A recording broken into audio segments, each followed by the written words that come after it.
டே 74 முதல் promo release பண்ணிட்டாங்கங்க. பிரம்மாண்டமான அந்த ப்ரோமோக்காக தான் நம்ம காத்திருந்தோம். முத்துவுக்கு என்ன நடக்குதுன்னே புரியாத அந்த பாடி லாங்குவேஜ் தான் பேசுது. கைகட்டி குற்றவாளி போல நின்று கொண்டு இருக்கின்றார் ரயான். என்ன நடந்தது அப்படின்னா, இதுவரையும் மலைக்கோட்டை கட்ட சொல்லிட்டு இருந்தார் பிக் பாஸ். இன்னைக்கு திடீர்னு பொம்மைகளை கொடுத்துருக்காருங்க. பொம்மைகளை கொடுத்து இதை பாதுகாருங்க அப்படின்னு சொன்னாங்களா என்னன்னு தெரியல.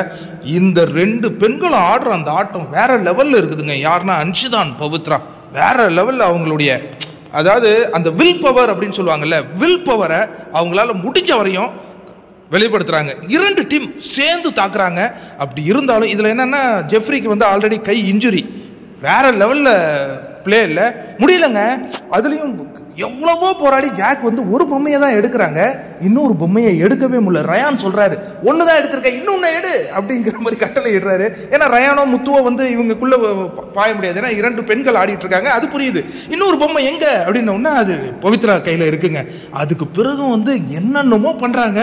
அதுக்கப்புறம் அன்ஷிதா சொல்றாங்க, பவித்ரா சொல்றாங்க, இப்ப நீங்க ஆடிட்டு இருக்கீங்களே இதெல்லாம் சரியா? நியாயம் நேர்மை நீதின்னு பேசிட்டு இருப்பீங்களே, இது சரியா அப்படின்னு கேள்வி கேட்ட உடனே யாருமே எதுவுமே பேச முடியல, ஒரு மாதிரி ஸ்டன்னா நிக்கிறாங்க.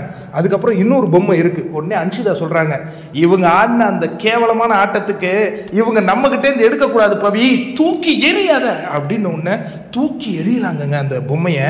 அது அங்க போய் விழுது.